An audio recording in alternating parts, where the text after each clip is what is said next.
চিৰাঙৰ আলুখুন্দা VCDCৰ অন্তৰ্গত শিমলাবাৰী গাঁৱৰ মূল পথৰ বিধ্বস্ত ৰূপ ৪-৫খন গাঁৱৰ ৰাইজৰ যাতায়াতৰ প্ৰধান অৱলম্বন এই পথটোৰ দুৰৱস্থা এতিয়া জ্বলা-কলা খুৱাইছে সাধাৰণ ৰাইজক। পথটোত সৃষ্টি হৈছে পুখুৰী সদৃশ গাঁতৰ।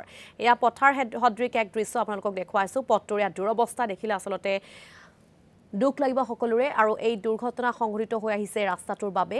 কিন্তু বিগত ৫ বছৰ ধৰি পথ মেৰামতিৰ কোনো দিহা নকৰিলে বিভাগীয় কৰ্তৃপক্ষই। ফলত ক্ষুব্ধ হৈ পৰিছে স্থানীয় ৰাইজ তথা পথচাৰী।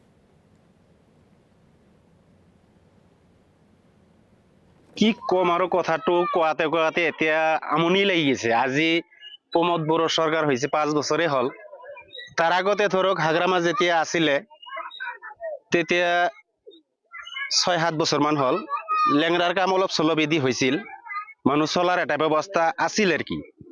কিন্তু যেতিয়াৰ পৰা প্ৰমোদ বড়োৰ চৰকাৰ আহিলে তেতিয়াৰ পৰা আমাৰ এই আলুখুন্দা VCDCৰ পৰা চেয়াৰমেন, প্ৰাইমাৰী প্ৰেচিডেণ্ট এইবিলাকৰ লৈ আহি আৰু GRS এইবিলাকৰ লৈ আহি মই এই ৰাস্তাটো কমচে কম 10 বাৰ মানেই দেখাইছো। কিমান বাৰ দেখাইছো, দেখাতে এতিয়া আৰু দেখাৱাৰ ইচ্ছা নহয়। এইটো ৰাস্তা যে আপোনাৰ মোটামুটি 10টা গাঁৱৰ মানুহ আপ ডাউন কৰি থাকে।